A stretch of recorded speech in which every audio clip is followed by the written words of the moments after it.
اعوذ باللہ من الشیطان الرجیم بسم اللہ الرحمن الرحیم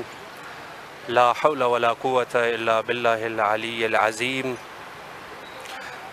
امام حسین علیہ السلام 4 انٹرنیشنل ٹی وی کربلا مقدسہ کے آن لائن ٹرانسمیشن مخصوص پروگرام ان ایام کا 40 سے کربلا تک آپ کی خدمت میں حاضر ہے، اور ہمارے جتنی بھی نشریات ہے اس کو آپ دیکھ سکتے ہیں روکو ٹی وی، جادو T V, Amazon fire T V اور روکو ٹی وی پر۔ اور اس کے علاوہ آپ اگر ہمارے نشریات دیکھنا چاہتے ہیں تو سوشل میڈیا پہ فیس بک اور انسٹاگرام کے ذریعے سے بھی آپ ہمارے اس ٹرانسمیشن کو ملاحظہ کر سکتے ہیں۔ تو جتنے بھی مومنین یہاں آج ہمیں دیکھ رہے ہیں، ہمارے پروگرام کو دیکھ رہے ہیں، چاہے وہ امریکہ میں ہے، یورپ میں ہے، پاکستان اور انڈیا میں ہے، جہاں کہیں بھی ہے، ہماری طرف سے السلام علیکم ورحمۃ اللہ وبرکاتہ۔ 40 کے موسم میں اور 40 کے ایام یہاں چل رہے ہیں، اور مومنین کی زور و خروج سے جو ہے وہ تیاریاں شروع ہے، چونکہ کچھ ہی دن ابھی 40 تک انشاءاللہ باقی رہتے ہیں، اور ان ایام میں چاہے جہاں پر بھی ہے مومنین، ان کی نظریں جو ہے وہ کربلا کی طرف ہے۔ تو لہٰذا یہ کربلا تک تمام کے تمام توجہات کربلا کی طرف ہے، اور چاہے وہ یہاں ہے مومنین ہے یا عراق سے باہر کے مومنین ہے،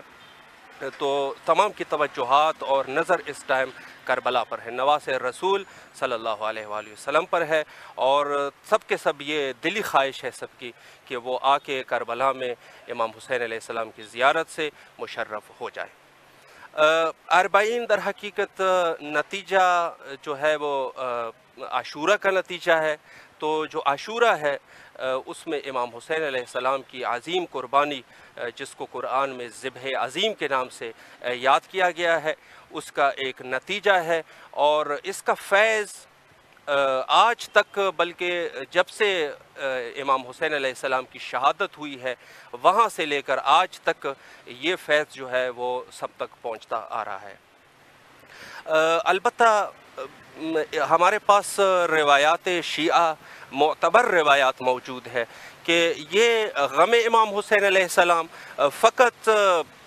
عاشورہ کے بعد سے شروع نہیں ہوا، بلکہ اس کا تعلق جو ہے وہ انبیاء کے ادوار سے، جتنے بھی انبیاء کے دور گزرے ہیں ان سب میں اللہ کے حکم پر یہ غم امام حسین ہر نبی تک جو ہے، ہر وصی تک، ہر رسول تک یہ پہنچتا رہا۔ حتیٰ روایت میں ملتا ہے کہ جناب حضرت آدم علیہ السلام کی جب وہ ترک اولا ان سے سرزد ہوئی تو، اور بہشت سے حضرت آدم علیہ السلام کو نکالا گیا، تو وہاں سے لے کر جب انہوں نے توبہ شروع کی اور نہایت ہی عاجزی کے ساتھ اپنے رب کے ساتھ توسل کرتے رہے، تو اس حالت میں بھی امام حسین علیہ السلام کی وہ عظیم پیغام اس تک پہنچتا جناب جبرائیل امین علیہ السلام کی توسط سے، اور یہ پیغام چونکہ وہ کئی سینکڑوں سالوں تک وہ توبہ کرتے رہے اور پروردگار کے دربار میں جو ہے وہ توسل کرتے رہے کہ پروردگارہ مجھے بخش دے، میں پشیماں ہوں اور میں نافرمانی کر چکا ہوں۔ البتہ آپ کی خدمت میں عرض کروں کہ نبی جو ہوتے ہیں وہ معصوم ہوتے ہیں، لیکن اس کو علماء ترک اولا کا نام دیتے ہیں۔ تو اس حالت میں بھی حضرت جبرائیل کے ذریعے سے جب اس کے پاس وہ پیغام پہنچا اور کہا کہ اے آدم علیہ السلام، آپ جو ہے ان 5 ہستیوں کی توسط سے ان کو پروردگار کے دربار میں وسیلہ بنا کے ان کے ذریعے سے آپ توبہ کو طلب کرو گے تو پروردگار آپ کی توبہ قبول کر دیں گے، پروردگار کے ہاں آپ کا توبہ قبول کیا جائے گا۔ تو فرمایا آپ سب سے پہلے کہیں کہ بحق محمد و انت المحمود، پھر فرمائے کہ پھر سے آپ کہیں کہ بحق علی و انت علی الاعلی، بحق الحسن و انت قدیم الاحسان، بحق علی و انت علی الاعلی، اور آخر میں کہا کہ آپ کہیں کہ بحق الحسین و انت قدیم الاحسان۔ کہتے یہ کہنا تھا کہ حضرت آدم علیہ السلام نے پروردگار کے دربار میں کہنے پر مجبور ہوئے کہ جب میں نے یہ دوسرے نام لیے تو میرا دل جو ہے وہ شاد ہو گیا، میرے دل میں جو ہے وہ ایک خوشی کا عالم برپا ہو گیا، لیکن جب میں نے اس 5ویں نام کا ذکر کیا تو میں نے دیکھا کہ میں حزین ہو چکا ہوں، میں غمگین ہو چکا ہوں۔ تو وہاں سے حضرت جبرائیل نے وہ پیغام وہاں تک پہنچایا اور واقعہ کربلا اور امام حسین علیہ السلام کی عظیم قربانی کی طرف انہوں نے ان کو باخبر کر دیا۔ تو فرماتے ہیں کہ حضرت آدم علیہ السلام رو پڑے اور اس نے گریہ زاری کا آغاز کر دیا، یعنی کہہ سکتے ہیں کہ روئے زمین پہ جو سب سے پہلے امام حسین پہ رونے والے تھے وہ حضرت آدم علیہ السلام تھے۔ یہ ہمارے پاس شیعہ روایات میں موجود ہے، اور اس کے علاوہ باقی انبیاء جناب نوح، جناب ابراہیم، جناب عیسیٰ، جناب موسیٰ اور جتنے بھی ہیں، حتیٰ یہاں تک ملتا ہے کہ کربلا سے وہ گزرے بھی ہیں، اس میں سے اکثر انبیاء کربلا سے گزرے بھی ہیں، اور مولا امام حسین علیہ السلام کا وہ پیغام بطور مختصر ان تک پہنچا دیا گیا ہے، اور وہ امام علیہ السلام پر گریہ زاری بھی کر چکے ہیں۔ جہاں تک سوال اٹھتا ہے اربعین حسینی کا، تو اربعین حسینی جو کہ نتیجہ ہے اس عظیم قربانی کا، اور تمام کے تمام مومنین اس زمانے سے لے کر آج تک اس کو جو ہے وہ مناتے آ رہے ہیں اور حاضری دیتے ہیں، چاہے وہ دور مشکل ہو یا آسان ہو، جس طریقے سے بھی ہو، مومنین کی خواہش ہوتی ہے کہ اربعین حسینی کے اوپر آ کے یہاں پر زیارت امام حسین کی اس عظیم جو اجر و ثواب ہے اس کو حاصل کر سکے۔ اس اربعین حسینی کے ایک مقاصد میں سے جو ایک عظیم مقصد ہے وہ ہے حضرت ولی عصر امام زمانہ عجل اللہ تعالی فرجہ الشریف کے لیے زمینہ سازی۔ یہ زمینہ سازی ممکن ہے آج کے دور میں بھی، بے شک یہ ایک چیز ہے کہ ہمارے پاس پوری دنیا میں آج کل انٹرنیٹ کا دور ہے، تبلیغات ہیں مختلف جو کہ ہو رہے ہیں، لیکن اس کے باوجود بھی چونکہ زندگی کافی مصروف ہے، اور اس مصروف حالات میں ممکن ہے کچھ ایسے لوگ ہوں جن تک یہ مشن اور یہ مقصد عظیم جو ہے وہ نہ پہنچا ہو، یا انہوں نے توجہ نہ کی ہو، یعنی یہ بھی بعید ہے کہ ان تک یہ مشن اور یہ مقصد اور اہل بیت کا پیام حق یہ ان تک نہ پہنچا ہو۔ یہ امکان نہیں ہے، چونکہ یہ اللہ کی طرف سے ہے، اور اللہ کی ذمہ داری ہے کہ وہ اپنے اس برحق پیغام کو اور اس عظیم مقصد کو، جس کو مقصد خلقت ہے انسانی، مقصد خلقت انسانی کے اس عظیم میسج کو لوگوں تک پہنچائیں۔ لیکن ہو سکتا ہے کہ خود انسانوں میں کچھ ایسے غافل انسان موجود ہو جن تک یہ پیغام ممکن ہے انہوں نے توجہ نہ کی ہو۔ تو مومنین اس ٹائم اربعین حسینی میں جو شرکت فرما رہے ہیں، اور یہ ایک عظیم تعداد جو کہ دنیا کے مختلف حصوں سے یہاں سرزمین کربلا پہ اکٹھا ہوتے ہیں، تو اس میں ایک عظیم چیز یہ ہے کہ کم از کم لوگوں کو یہ پتہ چل جائے گا کہ آخر یہ حسین ہے کون، صلوات اللہ علیہ، یہ ہے کون جس کے لیے اتنے لوگ بیک وقت، جس میں یہاں پر اگر آپ ملاحظہ کریں گے، اگر آپ آ چکے ہیں تو یہاں بیٹھنے اور کھڑے ہونے کی جگہ نہیں ہوتی۔ آخر یہ امام حسین ہے کون جس کے لیے اتنے سارے لوگ دنیا کے مختلف علاقوں سے یہاں پر آتے ہیں، اور ان کی تعداد کروڑوں کی تعداد ہوتی ہے۔ تو ظاہر سی بات ہے کہ وہ غافل انسان بھی جاگ جائے گا، اور وہ غافل انسان میں بھی شعور آ جائے گا، اور وہ اس مقصد عظیم اور اس پیام الہی کی طرف وہ بھی متوجہ ہو جائیں گے۔ امام حسین کی معرفت ہو گئی تو باقی ائمہ کی معرفت ہو گئی، اہل بیت علیہ السلام کی معرفت ہو گئی، اور امام زمانہ علیہ السلام کی طرف وہ آدمی خود بخود مائل ہو جائے گا۔ تو مومنین کی ایک بہت بڑی یہ کاوش ہے، اور مولا سب کو سلامت رکھیں، بہت ہی نہایت جس طریقے سے ائمہ علیہ السلام کی اس مشن کو زندہ کیا جا رہا ہے، چونکہ ہمارے رئیس مذہب حقہ مذہب جعفریہ کا رئیس حضرت امام جعفر صادق علیہ السلام، ان کی ایک حدیث بھی ہمارے پاس موجود ہے، بلکہ متواتر حدیث ہے جس سے یہ اشارہ ملتا ہے، اور وہ کہتے ہیں خدا اس شخص کو اس کے اوپر رحم کرے جو ہمارے امور کو زندہ کرتے ہیں، جو ہمارے امر کو زندہ کرتے ہیں۔ اور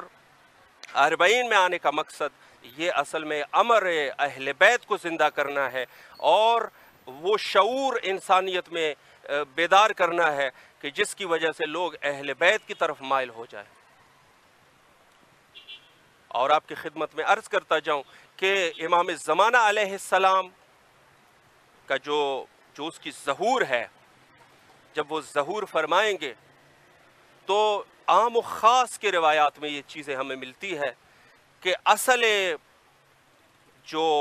مقصد ظہور ہے وہ حضرت امام حسین علیہ السلام کا انتقام لینا ہے۔ البتہ بہت سارے اس میں سے موارد ہے جس کے لیے امام آئیں گے، شریعت تو مکمل ہے، لیکن اس پر صحیح طریقے سے لوگوں کو اس کے اوپر عمل پیرا کرنا، شریعت مصطفی پر اور دین الہی پر لوگوں کو مکمل طور پہ ان پر ثابت قدم رکھنا، اور ظلم کو دنیا سے ہٹا دینا، اور باطل کو جو ہے یہاں سے باطل کا صفایا کرنا، اور حق کو جو ہے نا وہ دنیا میں لانا، یہ سب مقاصد ہے۔ لیکن اگر آپ روایات کی طرف غور فرمائیں تو روایات میں ہمیں کچھ اس طریقے سے ملتا ہے کہ جب امام ظہور کریں گے تو وہ 5 ایسی چیزوں کو وہ پیش کریں گے، یعنی وہ ندائے الہی، جو 5 ایسی چیزوں کو امام زمانہ علیہ السلام لوگوں کے سامنے رکھ دیں گے، اور روایت میں ملتا ہے کہ یہ آواز امام زمانہ علیہ السلام کی یہ آواز دنیا کے ہر شخص تک جو ہے وہ پہنچ جائے گا، سب اس کو سن لیں گے، سب کو یہ علم ہو جائے گا کہ امام جو ہے وہ دنیا میں تشریف لا چکے ہیں۔ اس میں سے سب سے پہلے امام فرمائیں گے الا یا اہل العالم ان الامام القائم، اے عالم انسانی، اے بنی نوع انسان، اے عالم بشریت، آگاہ ہو جاؤ کہ میں وہ امام ہوں جو امام قائم ہوں۔ قائم کا معنی ہوتا ہے انتقام لینے والا۔ اب یہ انتقام کن کا لیا جا رہا ہے، کن سے انتقام لینا ہے؟ تو یہ چیز انتقام جتنی بھی ظالم ہیں، جنہوں نے ظلم کیے ہیں، جنہوں نے مظلوم کے حق میں کوتاہی کی ہے، جنہوں نے مظلوم کے ساتھ ناانصافی کی ہے، جنہوں نے امر الہی میں ناانصافی کی ہے، کوتاہی کی ہے، جو اللہ کے نافرمان ہے، ان سب کے لیے یہ چیز ہے کہ امام علیہ السلام گویا کہ یہ آواز بلند کریں گے کہ میں امام قائم ہوں اور آپ لوگ آگاہ ہو جاؤ۔ یعنی اب کے بعد جو ہے ظلم اور جور کا جو سلسلہ ہے وہ منقطع ہو گیا، اور میں ان ظالموں کو جنہوں نے حضرت آدم سے لے کر حضرت خاتم صلی اللہ علیہ وآلہ وسلم تک جتنے بھی وہ ظالم تھے ان کا صفایا کرنے کے لیے میں امام قائم موجود ہوں۔ دوبارہ امام فرمائیں گے کہ ان یا اہل العالم ان الصمصام المنتقم، میں وہ اللہ کی وہ تلوار ہوں جو انتقام لینے والی تلوار ہے۔ یعنی گویا یہاں پر بھی امام یہی کہنا چاہ رہے ہیں کہ اب یہ انتقام جو ہے یہ تلوار کے ذریعے سے میں انتقام لینے والا ہوں، اور دنیا کا کوئی شخص جو ہے وہ اس تلوار الہی سے، اس انصاف سے، چونکہ اللہ کے سب سے بڑا انصاف آنے والا ہے، اس سے کوئی بچ نہیں سکے گا۔ پھر امام فرمائیں گے کہ یا اہل العالم، اب یہ 2 جملے جو تھے یہ عام جملے تھے، یعنی یہ جملے جو ہے یہ تمام بنی نوع انسان کے لیے تھے، یعنی جو انسان ہے اس کے لیے ہے کہ سب سے پہلے انہوں نے اپنے آپ کی معرفی جو کرائی وہ امام قائم کے نام سے کرائی کہ میں امام قائم ہوں۔ دوسری دفعہ کہا کہ میں وہ تلوار ہوں جو کہ حق اور باطل کے درمیان فاصلہ ڈال دے گا، حق حق رہ جائے گی اور باطل جو ہے وہ باطل. دو جملے یہ آواز تمام کے تمام بنی نوع انسان سن لیں گے. لیکن اب جو تیسرے والا جملہ ہے یہ اپنے جد مظلوم کے لیے ہے. مخصوصاً یہ امام حسین علیہ السلام اپنے جد مظلوم کے لیے جملہ امام زمانہ علیہ السلام فرماتے ہیں یا اہل العالم ان جد الحسین قتلوہ عطشانہ. اللہ اکبر. اے اہل عالم یہ آگاہ ہو جاؤ، اس کو کبھی چھوٹا نہ سمجھیے کہ میرے جد امام حسین علیہ السلام کربلا کی سرزمین پہ حالت تشنگی میں اس کو شہید کیا گیا ہے. اور پھر فرمائیں گے کہ یا اہل عالم ان جد الحسین طرحوہ عریانہ. اے اہل عالم آگاہ ہو جائیے کہ میرے جد مظلوم امام حسین علیہ السلام اس کو سرزمین کربلا پہ گرایا گیا ہے. فرماتے ہیں کہ امام کی اس آواز کو تمام کے تمام بنی نوع انسان بشریت جو ہے ان آوازوں کو سن لیں گے. اور پھر فرمائیں گے کہ الا یا اہل العالم ان جد الحسین سکحوہ عدوانہ. اے عالم انسان آپ اس چیز سے باخبر ہو جائیے کہ میرے جد مظلوم امام حسین علیہ السلام کو کینے، بخل اور دشمنی میں قتل کیا گیا تھا. یہیں سے ہی اندازہ لگ جاتا ہے کہ مشن امام اور امام کی جو اصل میں آنے کا مقصد ہے وہ در حقیقت امام زمانہ علیہ السلام کے آنے کا مقصد انتقام خون امام حسین ہے. تو یہ جو مومنین یہاں پر آ رہے ہیں اور بڑھ چڑھ کے یہاں حصہ لے رہے ہیں، ان کا ایک مقصد جو ہے وہ گویا اپنے آپ کو یہ سامنے لے کے آ رہے ہیں کہ ہم امام کے نصرت کرنے والے لوگ ہیں. ہم وہ لوگ ہیں جو کہ نصرت امام کے لیے آمادہ ہیں،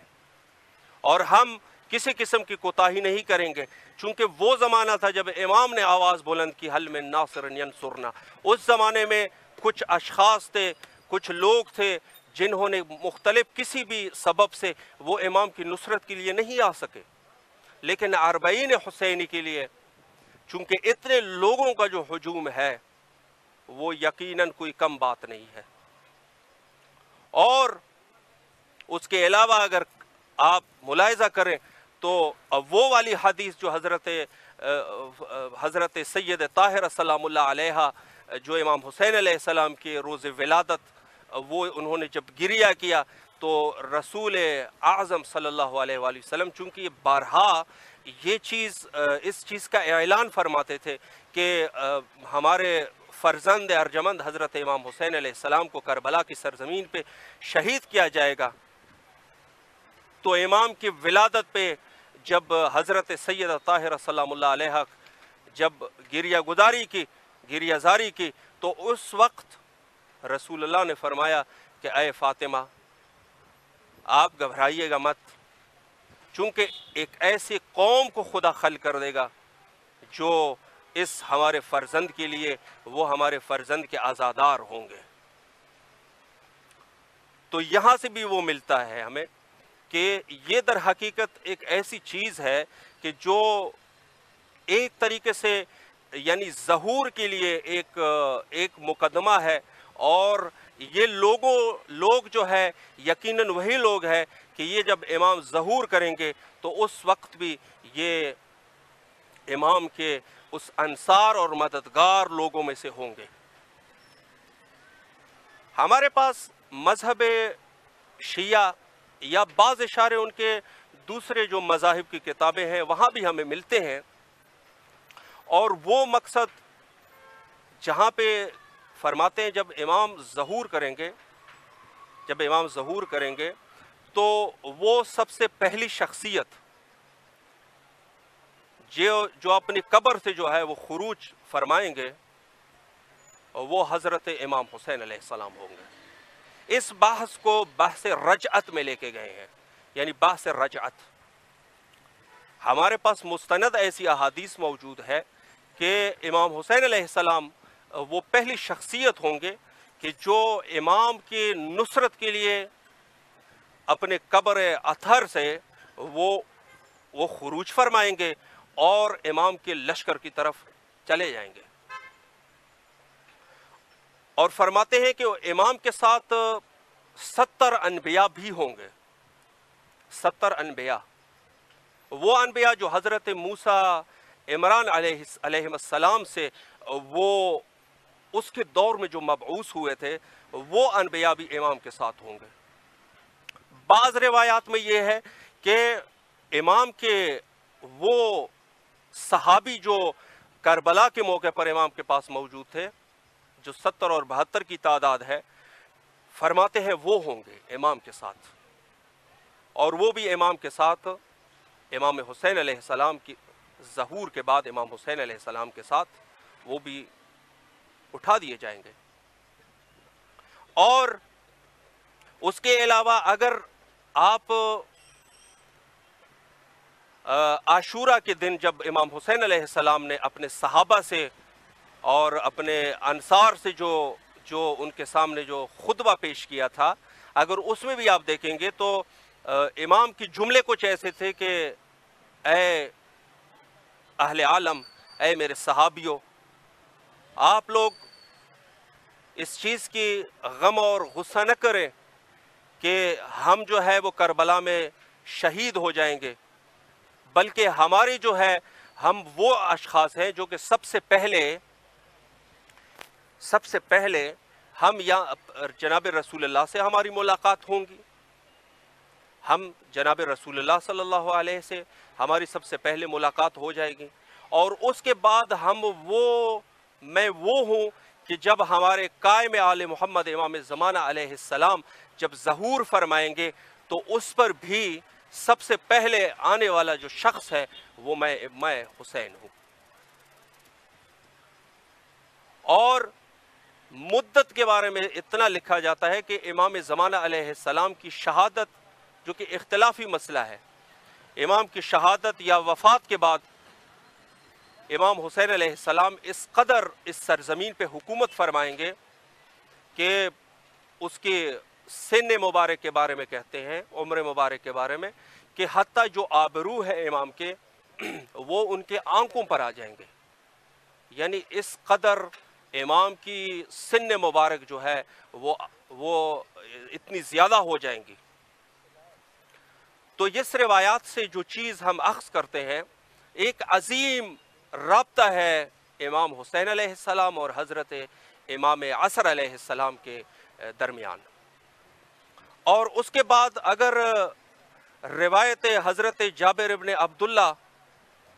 جو امام محمد باقر علیہ السلام سے روایت کرتے ہیں، امام سے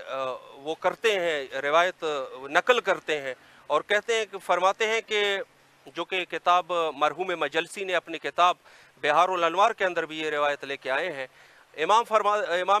باقر علیہ السلام فرماتے ہیں کہ امام حسین علیہ السلام اور اس کا آنا جو کہ 70 انبیاء کے ساتھ ہوں گے، یا وہ یہ ہے کہ وہ جو دوسری روایت تھی کہ امام اپنے اصحاب کے ساتھ ہوں گے، تو یہ اسی روز عاشورہ کی طرف اشارہ ہے کہ جہاں امام حسین علیہ السلام نے یہ فرمایا تھا کہ میں سب سے پہلے اپنے جد کے ساتھ ملاقات کرنے والوں میں سے ہوں گا، اور وہاں پر ایک عرصہ انتظار کرنے کے بعد حضرت قائم آل محمد علیہ السلام کے بعد جو ہے ظہور کے بعد میں آ جاؤں گا۔ اور روایت امام جعفر صادق علیہ السلام اس میں کچھ اس طریقے سے ہے کہ امام جو ہے یہ مجموع الاحادیث جو امام زمانہ علیہ السلام کے لیے اکٹھا کی گئی ہے، وہاں سے یہ روایت ہے کہ 70 انبیاء جو ہے وہ امام کے ساتھ ہوں گے، اور اس کے علاوہ وہ انبیاء جو کہ 4 ایسے انبیاء ہیں جو کہ مدت سے زندہ ہیں، وہ بھی امام کے ساتھ ہوں گے۔ اور یہ اس طریقے سے امام جو ہے دوسرے جو ہے حدیث جو ہے وہ ایک اور طریقے سے بھی ہے کہ تقریباً بعد از امام زمانہ علیہ السلام 11 مہدی وہ حکومت کریں گے۔ بعض لوگوں نے یہ بھی کہا ہے، بعض راویوں نے اور بعض مفسرین، بعض علماء نے یہ بھی کہا ہے کہ اس سے مراد جو ہے وہ 11 ائمہ کی رجعت ہے، چونکہ امام کے بعد جو ہے وہ 11 ائمہ نے رجعت کرنی ہے، اور انہوں نے ہر ایک نے امیر المومنین سے لے کر حضرت امام حسن عسکری علیہ السلام تک، یہ تمام کے تمام نے امام زمانہ علیہ السلام کے ظہور کے بعد جو ہے وہ رجعت کرنی ہے، اور امام علیہ السلام کے حکومت کرنی ہے، جو کہ ایک خدائی حکومت ہوگی، لیکن اس کے مقدمہ باندھنے والے حضرت مہدی موعود علیہ السلام ہوں گے۔ تو یہ رابطہ ہے اربعین اور امام قائم علیہ السلام کا، جو کہ ان دونوں کا ایک آپس میں ایک عظیم رابطہ انسانوں کے لیے روایات کو اگر دیکھیں گے، چونکہ اصل چیز ہمارے پاس جو چیزیں ملتی ہے اور ہمیں جو معارف ملتے ہیں، وہ معارف ظاہر سی بات ہے کہ ہمیں اہل بیت سے ہی ملیں گے، چونکہ اہل بیت کے علاوہ ہم اس مقصد تک نہیں پہنچ سکتے۔ تو لہٰذا یہ ہے کہ علماء جو ہے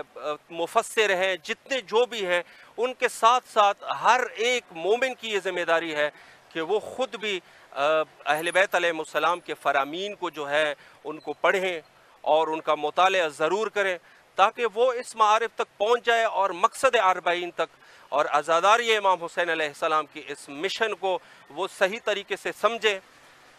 چونکہ در حقیقت ان سب موارد کا جو ہے آپس میں ایک ربط ہوتا ہے، چاہے وہ ربط جو ہے امام زمانہ علیہ السلام کی ظہور کا ہو، یا امام زمانہ علیہ السلام کے ظہور کے بعد جو رجعت کا مسئلہ ہے اور باقی ائمہ کی معرفت ہے، یہ سب کے سب ایک امر، ایک الہی امر ہے، اور یہ سب ایک ہی چیزیں ہیں، ان کے آپس میں روابط ہوتے ہیں۔ تو لہٰذا ان روابط کو سمجھنے کے لیے ظاہر سی بات ہے کہ کچھ ہمارے پاس جو ایک اخبار ہے، اخبار کا ایک عظیم سلسلہ ہمارے پاس موجود ہے شیعہ مذہب کے پاس، ان اخبار کا زیادہ سے زیادہ مطالعہ کیا جائے اور اس سے یہ فیض حاصل کریں کہ ہم جو ہے وہ اصل اربعین حسینی کے مقصد کو سمجھیں، اور وہاں سے امام زمانہ علیہ السلام کی ظہور کے لیے آمادگی کریں، تاکہ انشاءاللہ العزیز یہی لوگ ہیں جو کہ اربعین اور عزادار امام حسین ہیں، انہی لوگوں نے بعد میں امام زمانہ علیہ السلام کی ظہور میں بھی شرکت کرنی ہے اور امام کی نصرت کرنی ہے، اور تمام کے تمام جتنے بھی موارد ہیں اس میں یہ انہوں نے شرکت کرنی ہے۔ حتیٰ روایات میں یہاں تک ملتا ہے کہ اگر کوئی شخص امام زمانہ علیہ السلام کے ظہور کے انتظار میں اس کا دم نکل جائے اور وہ اس دنیا سے چلا بھی جائے، تو بعد میں بھی وہ ان کو امر الہی سے اپنی قبر سے اٹھا دیا جائے گا، اور وہ امام کی ظہور میں جو ہے وہ شرکت فرمائیں گے، اور امام کے لیے وہ تلوار سے جہاد کریں گے، تاکہ اور نصرت امام میں وہ ان کی حاضری ہوگی، چاہے وہ انبیاء اور اوصیاء کی شکل میں ہو یا عموم مومنین ہو، یہ تمام کے تمام امام زمانہ علیہ السلام کی نصرت میں شامل ہوں گے۔ تو لہٰذا پروردگار کے دربار میں دعا کرتے ہیں کہ مولا ہمیں توفیق دے، اللہ سبحانہ و تعالی ہمیں توفیق دے کہ ہم بھی مولا امام زمانہ علیہ السلام کے سچے سپاہیوں میں ہم بھی شامل ہو جائیں اور امام کی نصرت کریں۔ جتنا بھی ہو سکے دعا زیادہ سے زیادہ کرنی چاہیے، اور زیارت امام حسین علیہ السلام مقصد ظہور امام زمانہ ہے۔ اللہم عجل لولیک الفرج۔